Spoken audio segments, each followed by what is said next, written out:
Salam damai sejahtera, kasih setia Tuhan memberkati kita semua.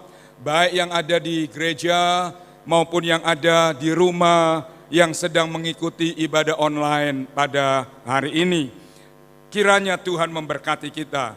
Saudara, waktu Tuhan menciptakan manusia pertama Adam dan Hawa, itu dalam wujud tubuh, jiwa, dan roh. Ya, Tuhan menciptakan manusia tidak hanya dalam bentuk wujud roh dan jiwa tanpa tubuh. Itu yang membedakan manusia dengan setan. Tuhan Yesus katakan setan itu tidak bertulang, tidak berdaging. Sebab itu setan itu roh yang gentayangan. Tapi setan bisa memakai tubuh dalam wujud bentuk manusia untuk menipu manusia. Umpamanya bentuk pocongan lah, bentuk apa saja, supaya dapat dilihat oleh manusia. Saudara-saudara, tubuh, jiwa, dan roh itu punya asupan kebutuhan. Ya, tubuh supaya sehat dikasih makan. Jiwa kalau ingin kuat dikasih makanan. Roh kalau ingin berkobar-kobar tidak layu, butuh diberi asupan makanan. Saudara-saudara, itulah sebabnya apa kata Tuhan Yesus tentang kebutuhan manusia tersebut. Mari kita membacanya di dalam Matius 4 ayat yang keempat. Mari kita membaca Matius pasal yang keempat ayat yang keempat. Ya, Matius pasal 4 ayat yang keempat. Mari kita berdiri bersama-sama. Kita akan membaca bersama-sama Injil Matius pasal 4 ayat yang keempat. Lampunya enak gelap atau enak terang, saudara-saudara? Nah, tolong petugas. Iya. Ya, nah gini, saudara tidak cuma lihat saya, tapi saya juga lihat saudara-saudara. Sayang yang ganteng-ganteng tidak dilihat. Yang cantik-cantik tidak dilihat. Sekarang sama-sama dapat dilihat, semuanya cantik, semuanya ganteng. Mari kita baca Matius 4 ayat yang keempat. 2, 3. Tetapi Tuhan Yesus menjawab, ada tertulis, manusia hidup bukan dari roti saja, tetapi dari setiap firman yang keluar dari mulut Allah. Amin. Silakan duduk, Tuhan memberkati. Tuhan Yesus memberitahukan kepada kita umat manusia ciptaannya bahwa manusia itu terdiri dari tubuh, jiwa, dan roh yang kesemuanya butuh asupan makanan. Kalau tubuh tidak dikasih makan bisa lemah, bisa sakit, bisa mati. Jiwa kalau tidak dikasih makan menghadapi masalah bisa susah, bisa gelisah, bisa depresi, bisa stres, gila. Kenapa ada orang gila? Jiwanya tidak mendapat asupan makanan yang memadai dengan kebutuhan menghadapi masalah dalam hidup. Makanya Tuhan Yesus katakan, hati yang gembira adalah obat. Jiwa butuh sukacita. Makanya dunia entertainment, dunia lawak, dunia hiburan dikunjungi orang. Karena jiwa butuh asupan makanan. Demikian juga roh manusia. Butuh asupan makanan yang kebutuhan roh. Kalau tidak heran. Tidak heran orang Kristen juga pergi ke dukun. Orang Kristen juga percaya tahyul, paranormal. Kenapa? Rohnya sedang gelisah. Rohnya tidak mendapat makanan yang memadai.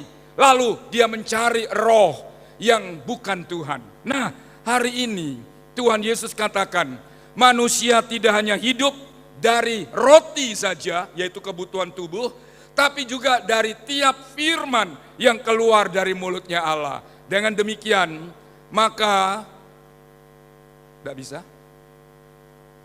Ya, sehingga dari ayat ini kita lihat satu tema tentang harus seimbang. Harus seimbang. Kebutuhan jasmani, kebutuhan jiwani, kebutuhan rohani harus seimbang.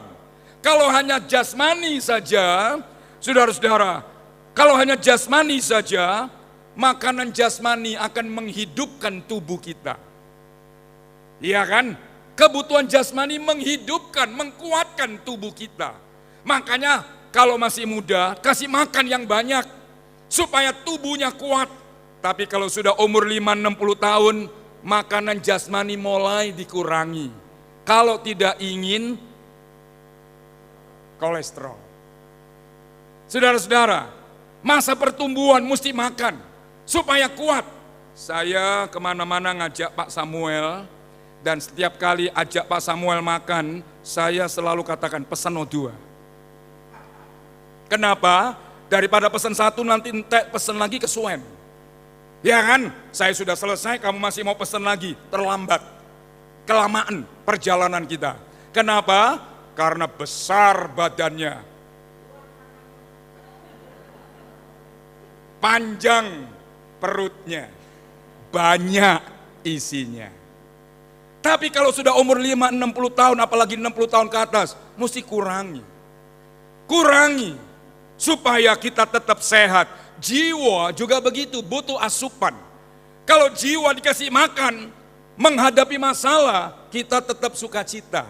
Kenapa hatimu susah, gelisah, dan gundah gulana?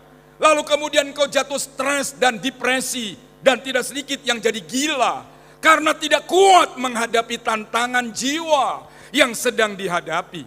Makanya firman Tuhan berkata, kabar dari negeri yang jauh, laksana air yang sejuk bagi jiwa yang dahaga. Sehingga orang Kristen kalau jiwanya dikasih makanan, rohnya dikasih makanan, apapun masalahnya tetap dihadapi dengan hati penuh sukacita. Yang percaya katakan, ya haleluya. Belum bisa? Ya, baik. Kalau tidak bisa enggak apa-apa, enggak usah pakai ini hari ini, ya.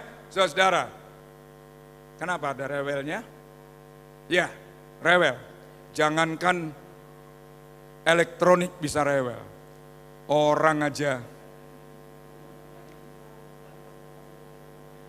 Ya, kalau elektronik rewel dibuang, beli baru. Orang rewel, ojo dijolni. Nggak boleh saudara. Nggak bisa dibuang, diproses agar tidak rewel. Ya, kalau rohnya kuat, pasti nggak rewel. Kalau rohnya tumbuh dewasa, pasti tidak akan rewel. Puji Tuhan saudara. Jadi ibu bapak, lapar jasmani, kurus badannya, sakit badannya, bisa mati tubuhnya. Kalau jiwanya kurus, kurang asupan makanan, jiwanya gelisah, ya tidak kerasan di rumah, tidak kerasan di jalan. Lalu di mana kerasannya? Karena gelisah, tidak ada tempat yang membuat dia kerasan. Kecuali jiwanya dikasih asupan makanan. Dan makanan itu adalah sesuatu hiburan untuk jiwa. Sehingga dunia entertainment itu laku. Kalau dan dangdut di lapangan, orang berduyun-duyun. Betul bukan? Kalau ada band di lapangan, orang berduyun-duyun datang untuk memuaskan jiwanya. Rohani juga begitu, agar supaya kita kuat menyala-nyala, berkobar-kobar roh kita di dalam Tuhan. Haleluya. Saudara-saudara, jasmani dan rohani harus dikasih makan. Ya, harus dikasih makan. Nah, sekarang kita melihat ukuran makanan yang dibutuhkan tubuh, jiwa, dan roh kita. Kita membaca dalam Keluaran 16, Keluaran pasal yang ke-16, ayat yang ke-22. Keluaran pasal 16, ayat yang ke-22 berkata demikian. Hari ini Tuhan izinkan elektroniknya rewel, supaya kita sadar betapa pentingnya kita bawa Alkitab. Betapa perlunya ke gereja bawa Alkitab. Tadi itu hanya percobaan Tuhan izinkan. Nah sekarang sudah sembuh. Saudara, mari kita baca. Dalam Keluaran 16 ayat 22. Pada hari yang ke-6, orang Israel memungut roti atau mana 2 kali lipat banyaknya. 2 gomer untuk tiap orang. datanglah semua pemimpin jemaah memberitahukannya kepada Musa. Jadi saudara-saudara, kita lihat dalam ayat ini, ya, tidak bisa? Nah, tiap orang butuh 2 gomer. 1 gomer itu ukuran timbangan 3,6 liter. Saya mencari di kamus, liter itu sama dengan kilo. Yang disamakan dengan kilo. Tiap orang butuh, tidak akan pernah kurang. Tuhan kasih standar ukuran kehidupan 3,6 kilo. Wah, itu sudah cukup kenyang. Tidak akan lapar. Saudara-saudara, hari pertama sampai hari kelima, Tuhan kirim roti turun dari langit yang namanya mana.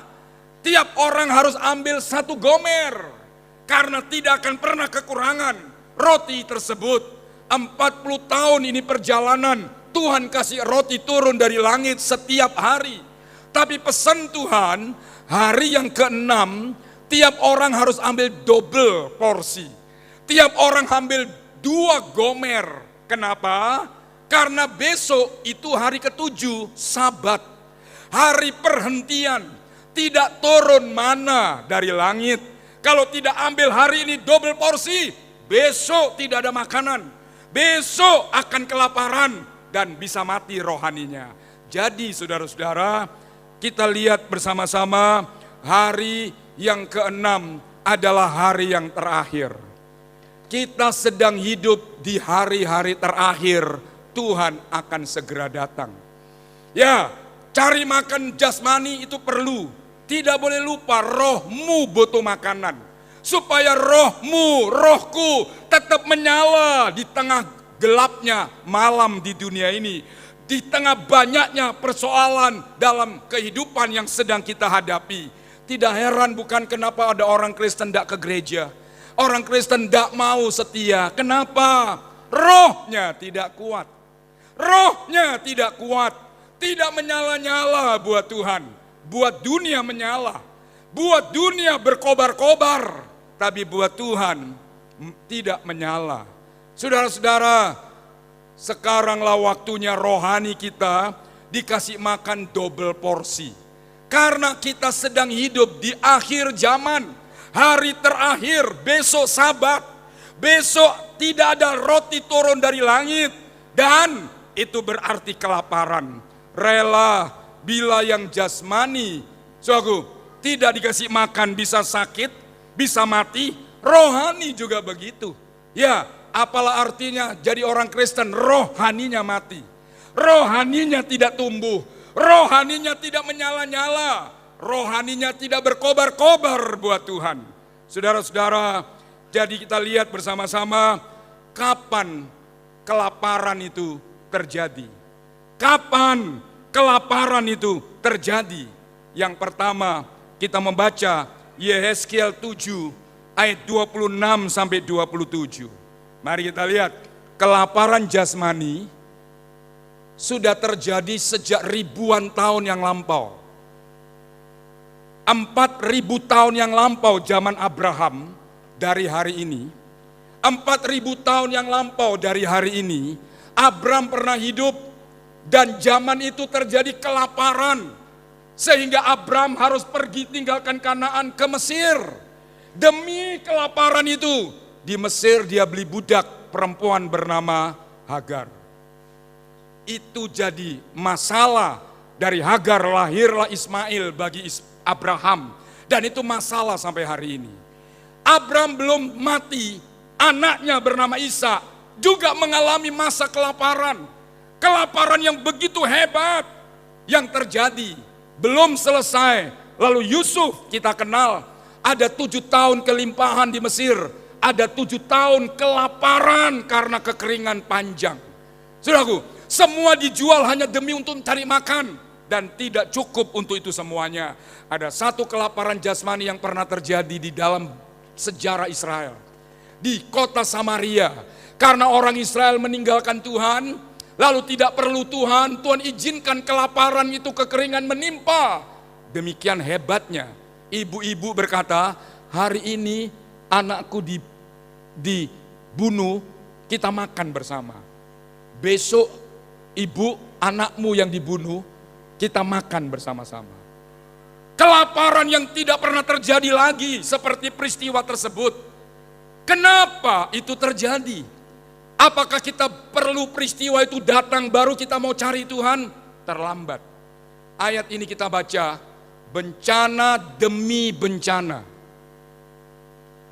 akan datang, kabar demi kabar tersiar. Mereka akan ingin sesuatu penglihatan dari nabi, pengajaran lenyap dari imam, dan nasihat tidak ada lagi di tua-tua orang Israel. Ini kelaparan bukan jasmani, ini kelaparan rohani. Saudaraku, sudah terjadi peristiwa ini, kelaparan rohani. Kalau rohani kita tidak dikasih asupan, Alkitab memberitahu akan terjadi kelaparan rohani dan sudah terjadi. Waktu Yehezkiel menyampaikan firman Tuhan, mereka tidak mau dengar. Mereka tidak mau peduli, malahan memusuhi nabi Tuhan. Nabi mana yang tidak dibunuh di Israel? Nabi mana yang tidak dibunuh Israel? Tapi pada waktu peristiwa-peristiwa yang Tuhan izinkan menimpa umat Israel, lalu mereka rindu nabi memberitahukan penglihatan dan nubuat, tapi tidak menemukan lagi nabi. Lalu mereka datang ke imam untuk memberikan firman dan pengajaran, tapi imam tidak punya firman untuk diajarkan kepada umat Israel. Lalu mereka datang ke tua-tua Israel untuk minta nasihat. Bagaimana ini kami mengalami bencana demi bencana. Tidak ada nasihat. Dengan kata lain, saudara, Israel sudah mengalami. Nabi tidak punya penglihatan. Imam tidak punya firman dan pengajaran. Tua-tua tidak punya lagi nasihat. Ini kelaparan rohani. Apa yang terjadi? Peristiwa demi peristiwa. Ingat loh, bukankah Israel itu biji mata Tuhan? Bukankah Israel itu anak sulung Tuhan? Bukankah Israel Tuhan sendiri berkata, milik kepunyaanku. Aku memagari Israel dengan rangkap 3. Luar biasa loh. Tuhan melindungi orang yang milik menjadi miliknya. Itu rangkap 3. Aku memagari Israel dengan pagar duri. Aku memagari Israel dengan pagar perisai yang kuat. Aku memagari Israel dengan pagar berapi. Bisakah musuh tembus pagar itu? Kalau Tuhan memagari, siapa yang bisa tembus? Tapi orang Israel mengalami peristiwa demi peristiwa. Israel kalah terus dalam perang. Istana dibakar habis. Penduduk dibunuh habis. Harta benda diambil oleh Nebukadnezar, dibawa ke Babilonia. Lalu mereka baru cari nabi. Baru mereka cari imam. Baru mereka perlu tua-tua. Tapi terlambat. Saudara-saudara, kita lihat kaum Israel tidak mau mendengar engkau. Ya, karena kita lihat mereka tidak mau mendengar aku. Karena seluruh kaum Israel berkepala batu dan bertegar hati. Kenapa? Mereka cari nabi, nabi tidak mendapat penglihatan. Mereka datang ke imam, imam tidak ada firman dan pengajaran. Mereka datang kepada tua-tua, tidak ada nasihat untuk mereka. Kenapa? Ayat ini memberitahukan, karena mereka menolak hamba Tuhan, berarti menolak Tuhan sendiri. Tuhan katakan sama Nabi Yehezkiel, orang Israel bukan cuma menolak engkau, tetapi mereka adalah orang-orang yang menolak aku. Menolak hamba Tuhan, menolak Tuhan sendiri yang memberikan firman. Sebab itu perjalanan orang Kristen, saudara, jangan pilih-pilih firman. Menolak hamba Tuhan berarti menolak Tuhan yang mengutus untuk berfirman. Terlepas hamba Tuhan bisa salah, terlepas hamba Tuhan bisa keliru, tapi firman yang disampaikan itu tidak akan keliru untuk kebaikan umat Tuhan. Makanya saudara, jemaat harus manis, hamba Tuhan juga diminta mesti manis. Jangan turun tangan atas orang yang telah diurapi Tuhan. Daud punya kesempatan 2 kali untuk membunuh orang yang telah diurapi oleh Tuhan sebagai raja, namanya Saul. Kemana Daud pergi? Dikejar Saul untuk dibunuh, dan untuk dibunuh. Ada 2 kali kesempatan Daud bisa membunuh yang mengejar dia, Raja Saul namanya. Tapi Daud berkata, aku tidak mau turun tangan atas orang yang telah diurapi Tuhan. Tentara-tentaranya bernama Yoab, bernama Abisai, bernama Asael. Panglima perangnya berkata apa? Tuhan, ini kesempatan mati musuhmu dan engkau akan diangkat jadi raja. Daud tidak mau lakukan itu. Satu kali Daud sembunyi di dalam gua, namanya Gua Adulam. Bersama tentara yang cuma 400 orang. Gua itu panjang, dalam, dan gelap. Lalu datanglah Saul dengan tentaranya yang lelah mengejar Daud. Mereka juga masuk dalam gua itu dengan tujuan istirahat. Dan mereka kecapean, lelaplah tidur mereka. Tentara-tentara Daud berkata, bunuhlah Tuhan. Supaya Tuhan tidak dikejar-kejar dan Tuhan akan jadi raja Israel. Daud hanya ambil tombaknya yang tertancap di kepala Saul di sebelahnya waktu dia istirahat. Lalu dia lari keluar dan berseru-seru, Saul raja orang Israel, bukankah ini tombakmu? Bukankah ini tombakmu? Di manakah Abner bin Ner yang menjaga engkau sebagai panglima perang? Semua tertidur waktu musuh datang. Daud bilang, kalau aku jahat, aku sudah membunuh engkau. Tapi aku tidak berani turun tangan atas orang yang diurapi Tuhan. Satu kali lagi peristiwa, waktu Saul kejar Daud, lalu kemudian karena kelelahan, lalu mereka mengantuk di sembarang tempat di perkemahan. Saudara-saudara, dan tentara Daud lagi-lagi berkata, Tuhan, ini kesempatan, jangan dibiarkan. Daud, aku tidak mau menjamah orang yang diurapi Tuhan. Hanya jubahnya disobek, kok ndak kroso, orang kesel, turune iku wis turu. Pulas. Di sini ada, itu di belakang itu. Di belakang itu. Arnold itu tidurnya tidur mati. Ono maling kira-kira gak krungu blas. Ono perampok kira-kira ndak krungu blas. Kamu kok terlambat selalu sih? Nek bangun pagi kenapa kamu sih telat doa pagi? Saya bilang, pakai alarm. Sudah 2, krik. Ndak bangun. Wah, turumu iki turu apa? Saudara, kita akan krungu titik mesti tangi. Lah tangi rasa turu. Makanya enak biya, bener saudaraku. Wis budek ngono saudaraku, enak wis gak tangi-tangi. Makanya lemu awake, saudara. Ya, saudara-saudara, Saul kelelahan tertidur. Lalu kemudian disobek jubahnya, lalu Daud lari. Lalu dia teriak-teriak, jubah siapakah yang aku sobek ini? Bukankah ini jubah tuanku Raja Israel yang bernama Saul? Dilihat loh, sobek. Waduh, Daud bilang, kalau aku jahat, aku sudah bisa membunuh engkau. Saudara, Daud tidak lakukan. Kalau Saul salah, biarin urusan Tuhan. Kita juga begitu. Yeskiel memberitakan firman, tidak didengar. Hamba Tuhan menyampaikan firman, malah dilawan. Nabi mana yang tidak dibunuh di Israel? Nabi mana yang tidak dibunuh di Israel? Semua dibunuh. Yesus akhirnya datang sendiri untuk mencari orang Israel. Yesus sendiri disalib di atas salib Golgota. Orang Yahudi sendiri berkata, salibkanlah, salibkanlah. Saudara-saudara, jadi kita lihat, waktu mengalami bencana, demi bencana, baru cari Tuhan. Telat. Saudara-saudara, mereka cari nabi, tidak ada suaranya. Dia cari imam bisu, tidak memberi firman buat mereka.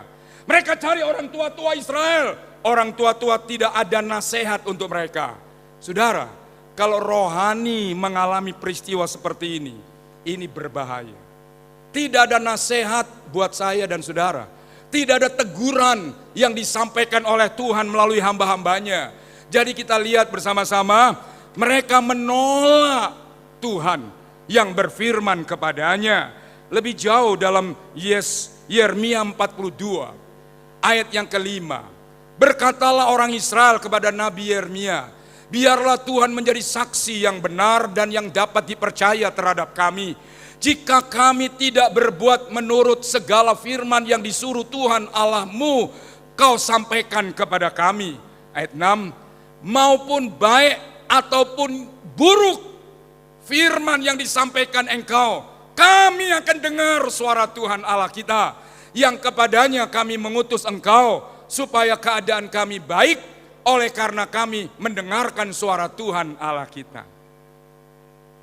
Waktu Nabi Yeremia menyampaikan firman, lalu orang Israel hanya lip service, hanya abang-abang lambe, hanya nyenengkan hamba Tuhan.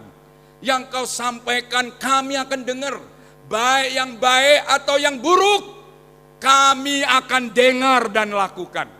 Semua jemaat kalau ditanya, saudara mau dengar firman Tuhan? Baik yang baik atau yang buruk? Pasti. Ternyata, saudaraku, banyak orang Kristen hanya ingin dengar yang baik. Kalau khotbahnya berkat, gua mau dengar. Kalau khotbahnya tentang mujizat, ini kesenanganku. Kalau pendeta khotbahnya tentang keamanan dipelihara Tuhan, ini hobi kesukaanku. Makanya tidak heran banyak jemaat punya idola pendeta. Wah, kalau dia yang khotbah gua seneng dengerin. Kalau dia yang khotbah gua suka duduk sampai akhir. Tapi kalau dia yang khotbah, wah, enggak enak.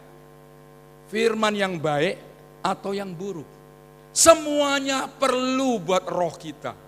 Kadang-kadang Tuhan bicara tentang berkat, kadang-kadang Tuhan bicara tentang mujizat, kadang-kadang Tuhan bicara tentang salib, kadang-kadang Tuhan bicara tentang tempelak, hidup benar dan kudus.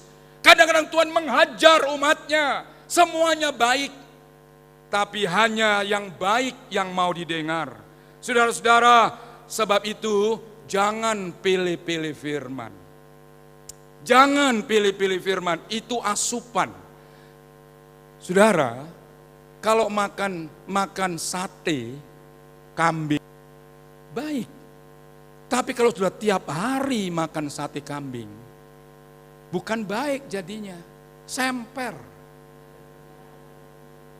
Ini jual geprek. Kalau saya suka gepreknya dia ini. Saya senang makan gepreknya, bumbunya pas. Ya kan? Saya makan di kafenya Kojemi, saya suka. Senang nasi gorengnya, suka. Tapi kalau bendino geprek kok, penyet tawaku. Ya kan, kayak dikeprek terus ayamnya. Mesti ada variasinya. Ada variasinya. Satu yang saya tidak pernah bosan. Tiap hari makan. Bubur dari pagi, siang, dan malam. Saudara-saudara, makanan ada variasinya dan semuanya penting dan perlu. Iya kan? Rohani firman juga begitu, ada variasinya. Jangan terus itu dan ini dan itu dan ini.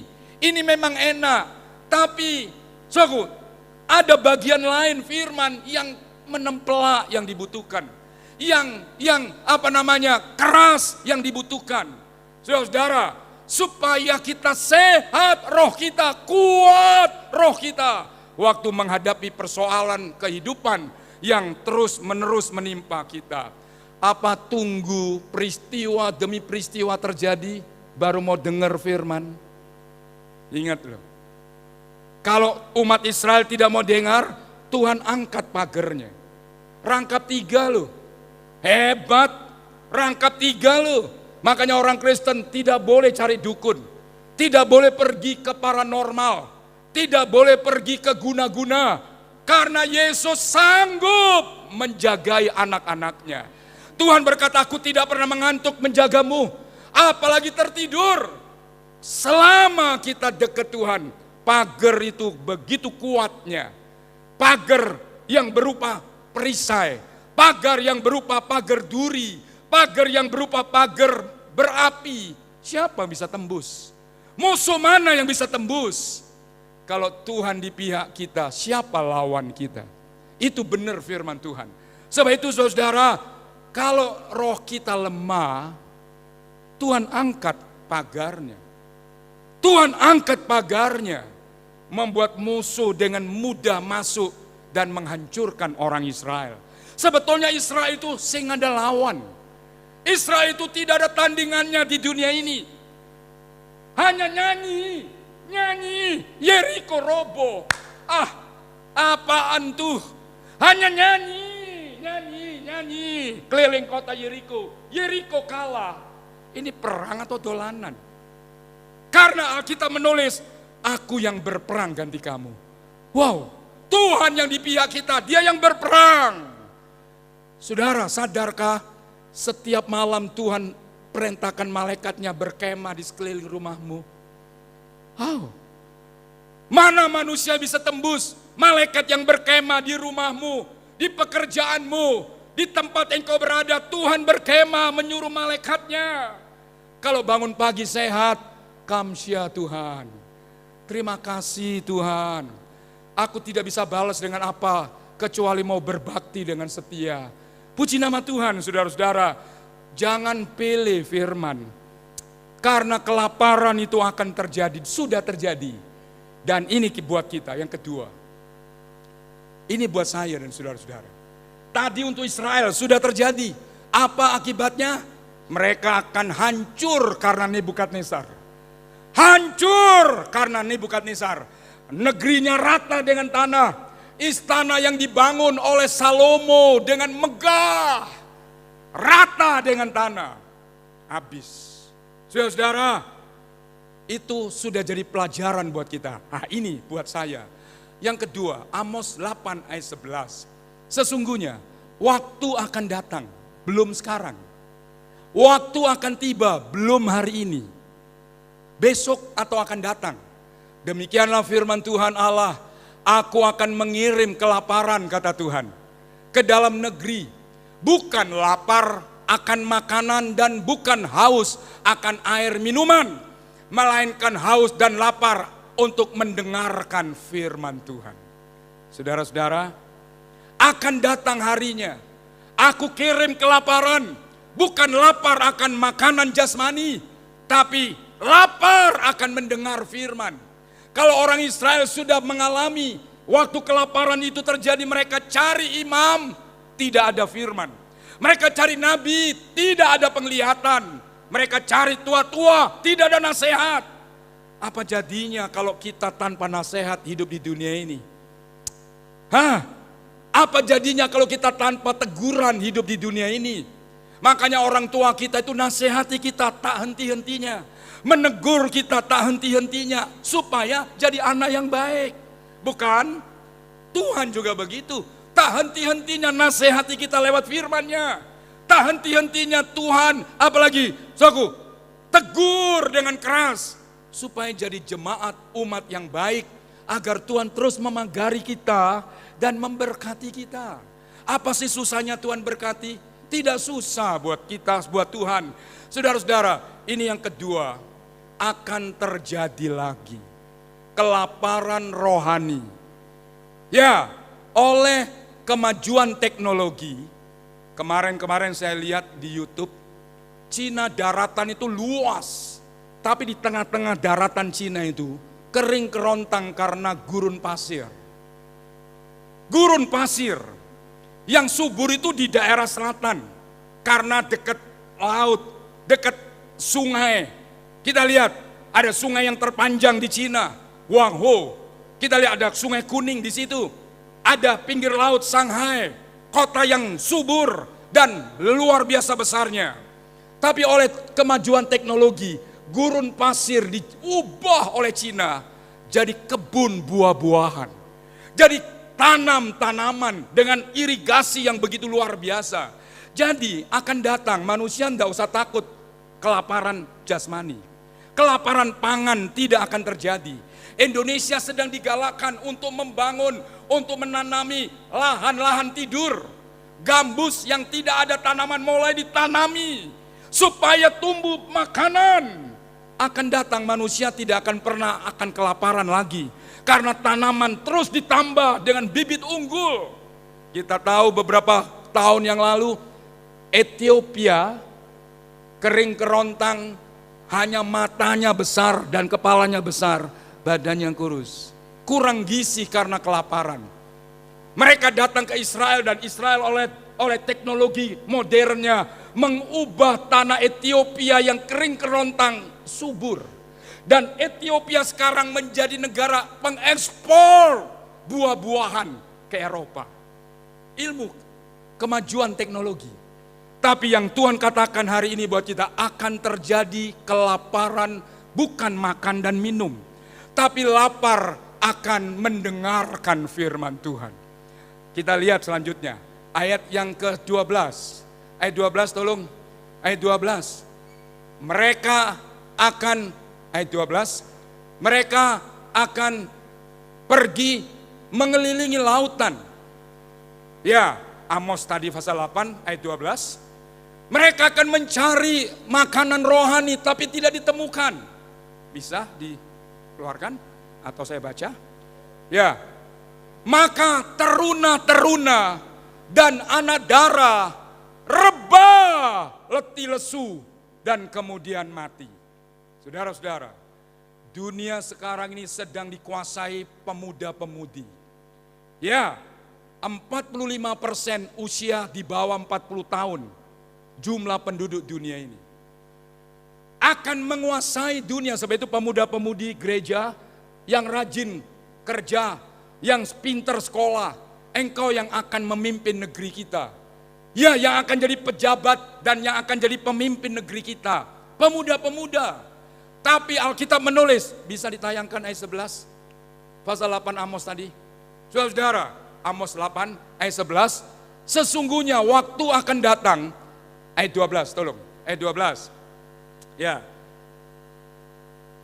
Iya, tolong dicarikan. Jangan cuma gini. Nah, ayat 12. Bisa dicarikan ayat 12? Kalau enggak saya baca di sini. Amos 8 ayat yang ke-12. Ya, saya baca. Kalau enggak ada di situ, Amos 8 ayat yang ke-12 berkata demikian. Ayat 12. Mereka akan mengembara dari laut ke laut, menjelajah dari utara ke timur untuk mencari firman Tuhan, tapi tidak mendapatkannya. Hari itu akan rebah, lesu siapa? Anak darah dan anak-anak teruna karena kehausan. Saudara-saudara, masa depan pemuda-pemudi, engkau akan rebah, letih, lesu karena haus dan lapar akan firman. Karena engkau hanya dijejeli dengan ilmu, engkau hanya dijejeli dengan kerja keras mencari nafkah, tapi tidak diisi dengan hal-hal yang rohani.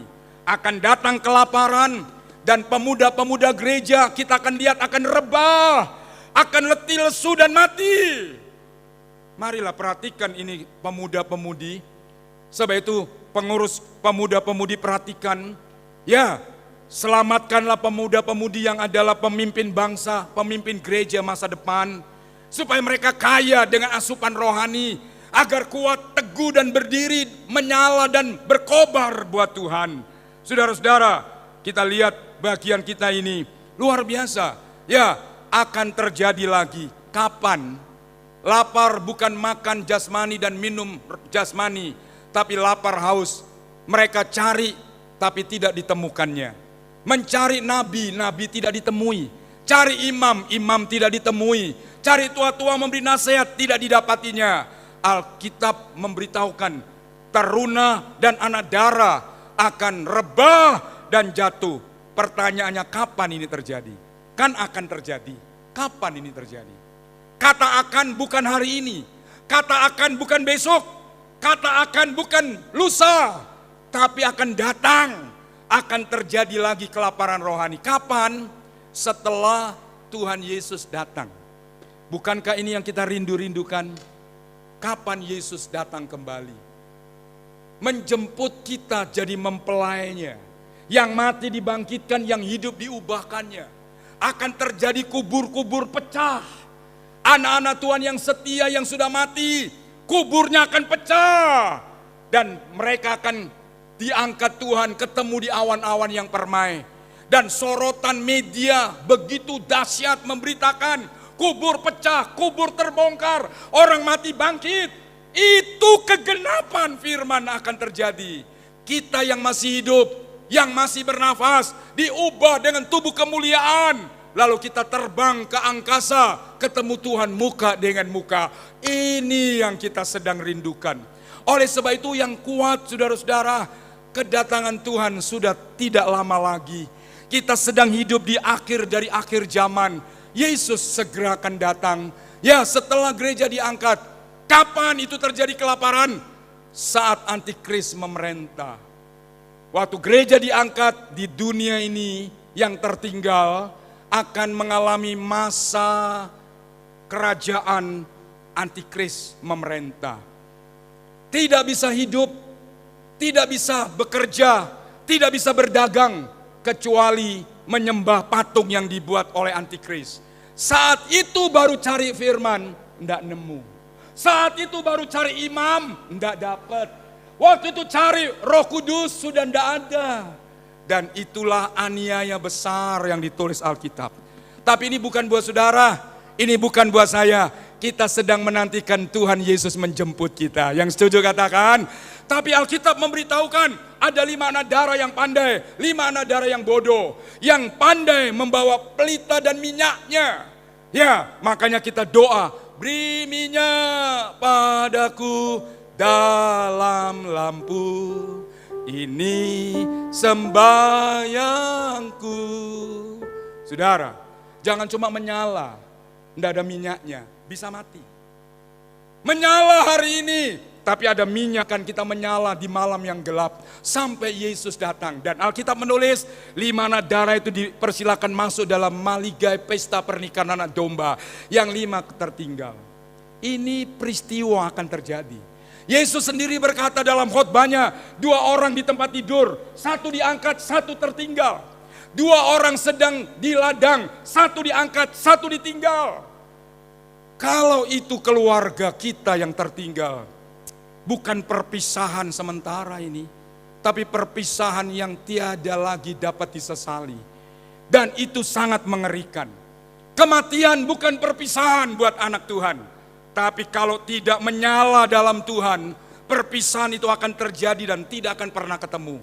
Orang yang setia mati, itu tidak berpisah dengan kita. Kita akan ketemu lagi di pintu gerbang sorga. Dan itu reuni. Reuni dan itu kenal loh. Abraham kenal terus memanggil Bapak Abraham. Di Firdaus kenal. Sangat kenal. Dan inilah pengharapan kekristenan. Oleh sebab itu jangan menunggu peristiwa terjadi. Baru kita cari Tuhan. Telat. Telat. Dan telat. Seminggu kebaktian sekali itu luar biasa. Tapi karena kita sedang hidup di akhir zaman. Yesus tak lama akan datang.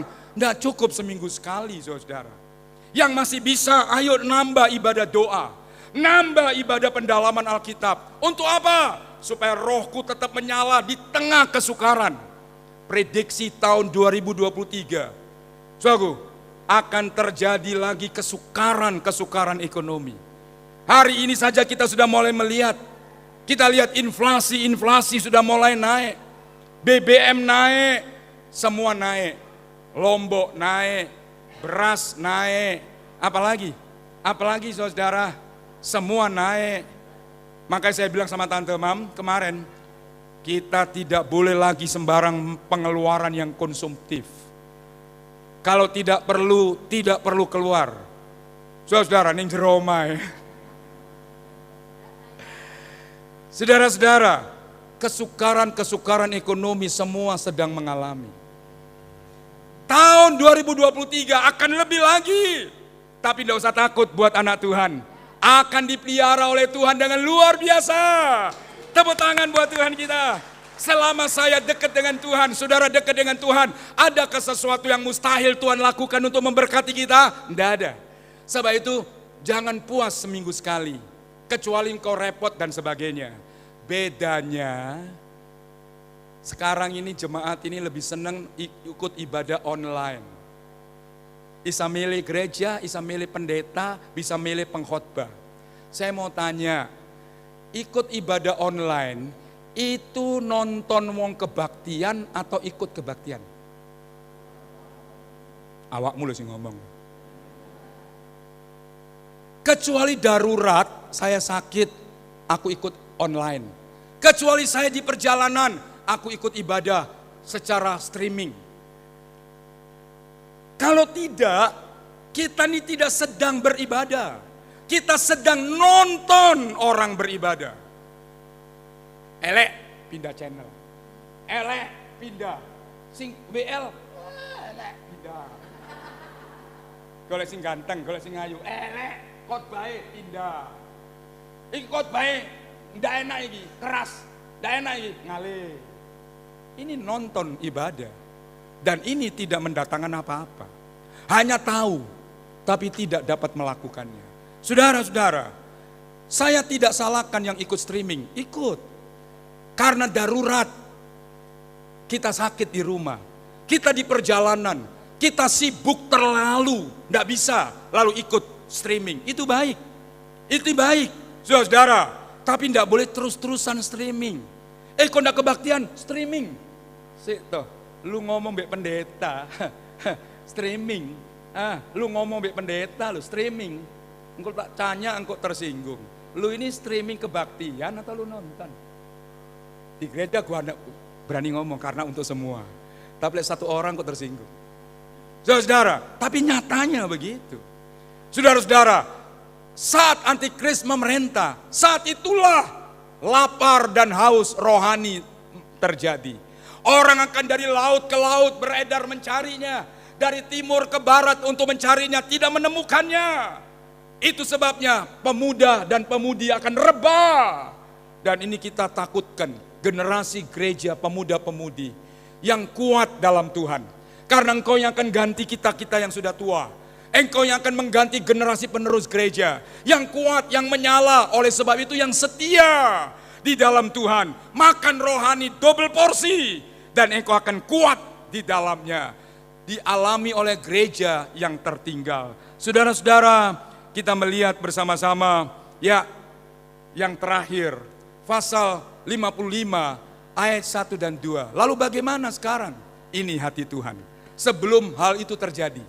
Sebelum kelaparan rohani itu akan terjadi lagi. Tuhan memberi nasihat dalam Yesaya 55. Yesaya 55 ayat 1 dan 2. Berkata demikian. 55 ayat 1 dan 2. Kata Tuhan melalui Nabi Yesaya, "Hayo, hai semua orang yang haus, marilah minumlah air. Hai orang yang tidak punya uang, marilah terimalah gandum tanpa pembelian uang. Makanlah anggur dan susu tanpa bayaran." Tuhan mengundang, ayolah, makanlah anggur, roti, gandum tanpa bayaran. Tanpa bayaran. Saudara, mendengar firman Tuhan itu tidak bayar. Tidak bayar. Lain setelah kita dengar lalu timbul perubahan hatiku cinta Tuhan. Lalu aku memberi persembahan. Itu lain. Tapi sebenarnya datang mendengar firman itu tidak bayar. Tuhan kasih minumlah tanpa bayaran. Makanlah tanpa uang. Lihat. Datanglah, karena akan datang kelaparan, haus, dan lapar. Bukan karena makanan jasmani, tapi mendengarkan akan firman Tuhan. Sekaranglah saudara-saudara, ya sebelum terlambat, berbaktilah dengan setia. Tante kemarin perjalanan ke Blitar, dia kasih tahu, sakno ya Hesti. Hesti ini pinggir Cinoni. Sebelahmu itu Hesti loh. Mana sekarang Hesti? Ada Mbak Hesti? Oh ada ya. Tante ngomong, Lara ini setia, kok sakit ya. Badannya kurus terus sakit. Kita tidak tahu loh kapan sakit datang menimpa kita. Kita tidak ngerti loh kapan sakit datang menjemput kita. Kita tidak tahu. Tapi bersyukurlah sebelum sakit aku kuat. Sebelum sakit aku sudah setia. Sebelum sakit aku berkobar-kobar. Sehingga waktu sakit datang aku tidak goyah. Waktu sakit datang aku tidak mengeluh dan menyalahkan Tuhan. Tapi aku terus mengucap syukur. Dan di balik itu ada berkat yang luar biasa. Sekarang sebelum terlambat, inilah waktunya. Makan, minumlah tanpa bayar. Bagi yang haus dan lapar, hargailah undangan Tuhan. Hargai undangan Tuhan, berkata, marilah yang haus, makanlah. Jangan undangan ini lewat. Undangan itu lewat. Undangan itu lewat. Kalau satu waktu peristiwa demi peristiwa terjadi, baru engkau cari Tuhan. Telat. Telat dan telat. Saya tutup dengan satu cerita. Tahun 70-an 76, Pasar Turi terbakar pertama kali. Sekarang ini sudah 3 kali Pasar Turi terbakar. Terbakar, dibangun, bakar lagi, bangun, terbakar lagi. Waktu itu saya masih jadi pemuda di gereja Bethel Tabernakel di Jalan Mojopahit, Surabaya. Setelah kebakaran, lalu ada jemaat bersaksi di depan yang punya toko di Pasar Turi. Dia berkata, saudara-saudara, toko saya yang saya bangun dari muda sampai sekarang habis tak berbekas. Lalu dia lanjutkan kalimat ini. Tahu aku tak kekno Tuhan. Tahu hartaku tak kekno Tuhan. Ditanyai, sekarang entek kebakaran. Telat. Saudara yang diberkati Tuhan, pakailah buat keluargamu. Pakailah buat anak cucumu. Pakailah untuk kehidupanmu. Tapi jangan lupa hatimu yang cinta sama Tuhan. Berikan persembahan buat pekerjaan Tuhan. Saya mulai. Saya ajar bukan saudara, saya. Saya ajar saya. Saya juga mesti begitu. Saya mesti mulai. Tidak boleh medit buat Tuhan, tidak boleh kakar buat Tuhan, tidak boleh eman buat Tuhan, tidak boleh hitung-hitungan buat Tuhan. Dan itu saya lakukan. Semakin saya lakukan, semakin saya tak pernah kekurangan. Amin. Yang percaya katakan amin. Yang percaya katakan amin. Tuhan tidak pernah dipermainkan. Apa yang kita tabur, Tuhan izinkan kita pasti menuai. Tapi dengan begitu, yang cinta pekerjaan Tuhan. Kenapa? Satu kali saya tua. Satu kali saya tidak pegang uang. Loh, doa Om Petrus panjang umur ya. Sekarang Petrus, sorry. Sini. Punya duit. Sini apa lagi? Sini punya duit. Sini punya duit. Boleh satu sini.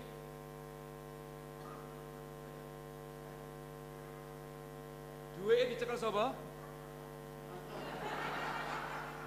Tante yang ngene. Tante yang ngene. Dicekel sapa? Anak. Lu mau berbuat untuk Tuhan, enggak bisa. Lu mau cinta Tuhan, enggak bisa. Telat. Anak itu baik, tapi anak enggak ada cukupnya dikasih orang tua. Dia belum beli mobil, dia belum beli rumah, dia belum beli apartemen. Gak cukup. Wes kadung apa gini? Wes gak bisa. Mau berbuat untuk Tuhan, gak bisa. Telat. Berbahagialah dia masih kuat dan muda. Engkau sudah berbuat untuk Tuhan. Itu tidak akan hilang waktu engkau ketemu dengan Tuhan. Di situ upah, pahala, dan mahkota disediakan Tuhan untuk mengganti apa yang sudah kita tabur. Tidak bisa diwakili siapapun. Tidak bisa diganti siapapun. Surat tugas atau surat utusan untuk menerima. Tidak bisa. Kecuali gua sendiri yang terima. Saudara sendiri menghadap Tuhan dan Tuhan terimakan apa yang sedang kita sudah lakukan dalam jerih lelah kita. Oleh sebab itu saudaraku, sekarang waktunya sebelum telat. Mari WL Singernya maju ke depan. Kita datang kepada Tuhan dengan satu pujian. Tuhan, ku rindu sabdamu setiap waktu.